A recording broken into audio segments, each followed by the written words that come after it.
Hello students, I hope you all are well in this lockdown. So today we are here with the third part of History Chapter 1, that is Rise of Nationalism in Europe. So in the earlier two parts we have studied about how French Revolution started, how people got into it, and the rule of Napoleon, how Napoleon came and things changed, the rise of the new middle class, all of that we have studied. Okay, so now this part is mainly about what? About a new conservatism after 1815. It's 2.3. Now we studied in our last part that in the year 1815, in the Battle of Waterloo, Napoleon was defeated. So after his defeat, what happened is, see what happened? Conservatism, it's called the New Age conservatism by the European governments. Okay, so what happened? They, after Napoleon, they thought that okay, we'll bring conservatism, but not the conservatism which was practiced earlier. Now, what do you mean by conservatism? Basically, it is the conservative idea, age-old idea of ruling, that there is a king and there are the subjects, and everyone has to listen to the king. These ideas, okay, the property belongs to the king, these ideas belong to conservatism, like the Rudivadi Soch, that is called in Hindi, okay. But the conservatism they were trying to brought was New Age. Now what they meant by New Age, they meant that modernizing, means they understood that what Napoleon did, the changes that Napoleon brought, some of them were good, some of them helped to strengthen the church, the monarchical system, the autocracy that they were having. So they thought, okay, we will also do what? We will replicate that, we will try to copy that, and it will make our rule better. So that they tried what? Modernizing the society and some of the rules that could make traditional monarchy more effective and strong. So means they wanted to bring change, but with a small pinch of what Napoleon had did. Okay, basically. So finally they decided to do one meeting or whatever conference or agreement they came to. So in 1815, these major four European countries, that were Britain, Russia, Prussia and Austria. Now Britain, you understand what it is, Russia also you understand, Austria is also a country. Now what is Prussia? That later class, the class before we studied, Prussia, it was one of the German states which was very big and it was quite powerful. Okay. So these all came together and they met and they signed, and some other European countries also came, but they were the main members. So they together signed the Treaty of Vienna. Okay. Now what is Vienna? Vienna is a big city in Austria. That time also it was like one of the centers of Austrian kingdom. Okay.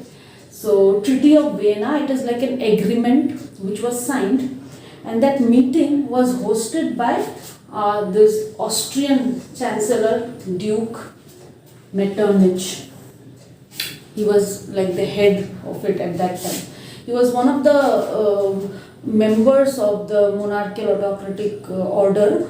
He rose to power with time, and then at that time he was one of the heads there.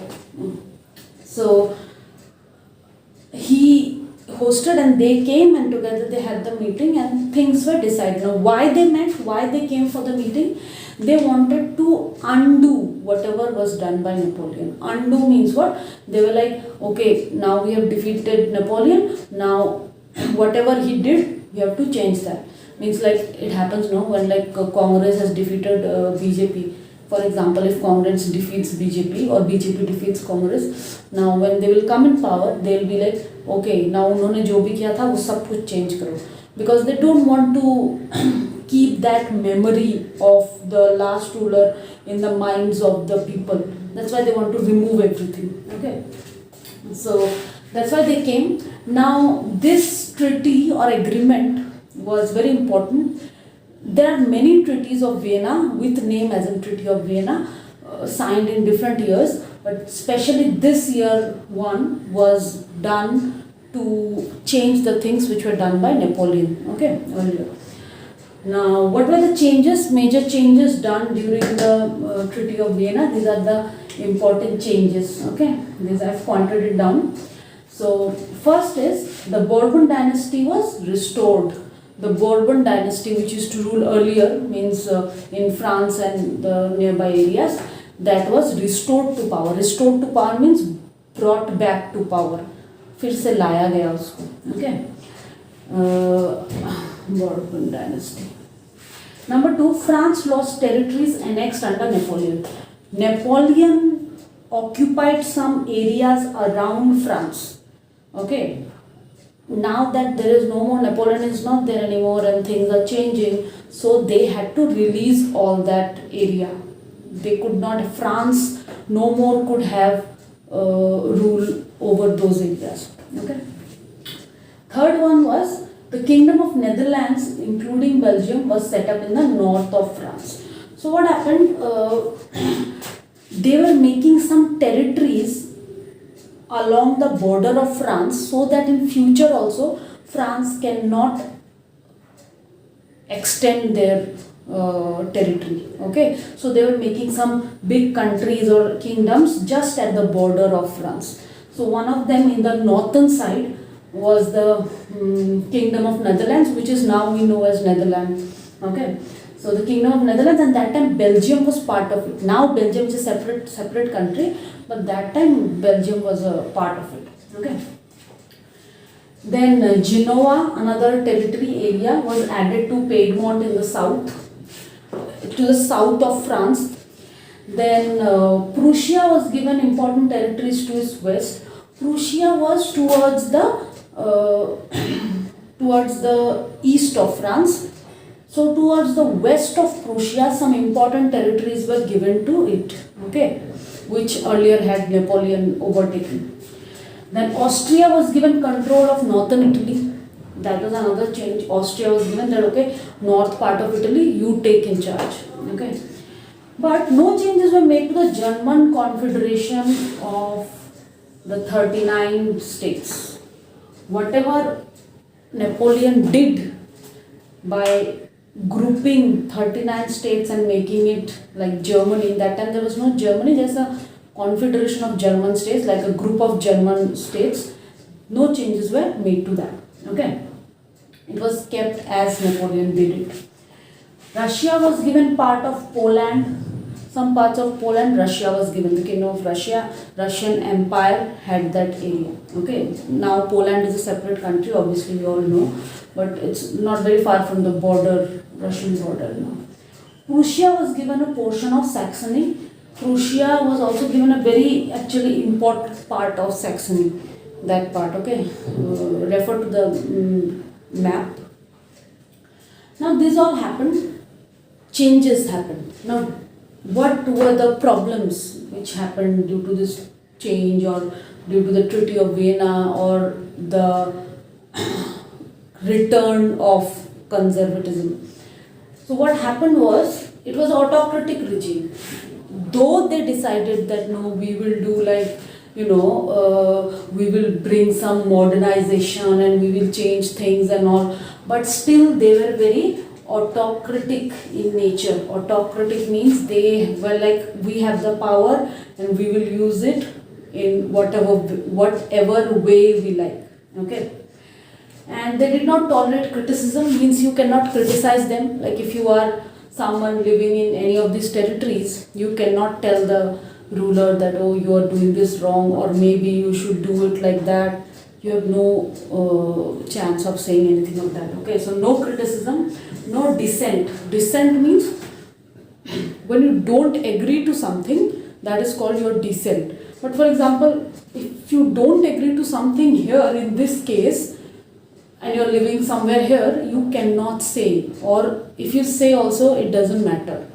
That was a big problem, because that doesn't happen in a normal democratic culture. Though it was not totally democracy, but they said that it will be modernizing, they will be modernizing conservatism.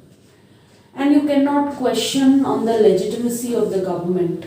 Cannot question on the legitimacy means you cannot ask them, or you cannot say them, you cannot question them on their legitimacy, as in their genuineness. If they are doing something and you are saying, no, why did you do this? This is wrong, but you have no, means even if you say, it doesn't matter to them. Maybe they will not listen to you, or they will just, dispose you. Okay. So that was another problem. And they impose censorship on newspaper, books, all these things. Censorship means when they say, means they tell you, you can print this, you cannot print this, or you cannot publish this book. Okay, they decide what will be printed, what books will be published, what songs will be written, what dramas or plays will be shown. Okay, that is censorship. So they put a lot of censorship on all these things, especially on things which reflected the ideas of French Revolution. Means if you are, for example, writing a song in which some French Revolution ideas are coming up, or like Zindabad or anything, like we have so many songs, Inqilab Zindabad, or these are slogans, the songs are also there. So any song, any play, any book, any newspaper article if you have written which has anything to do with revolution or anything to do with French Revolution, they will not let it publish or come out for the public to read. Okay. So these are problems were there, so people were not very happy with the new conservatism. So what happened? Liberal nationalists still kept criticizing the conservative order, especially on the issue of freedom of press. Means there were still some people who were called liberal nationalists. Okay, they were fighting for the country, fighting for a free nation state. So they still criticized this new conservative government, and especially on which point? On the point of freedom of press. They wanted the freedom of media. The press means this newspapers, books, all these things. Okay, so they kept fighting for that. So that is about it. I hope you understood. Please message the questions or anything related to this which you have confusion, or maybe you want a better explanation. Okay. Thank you so much. Bye.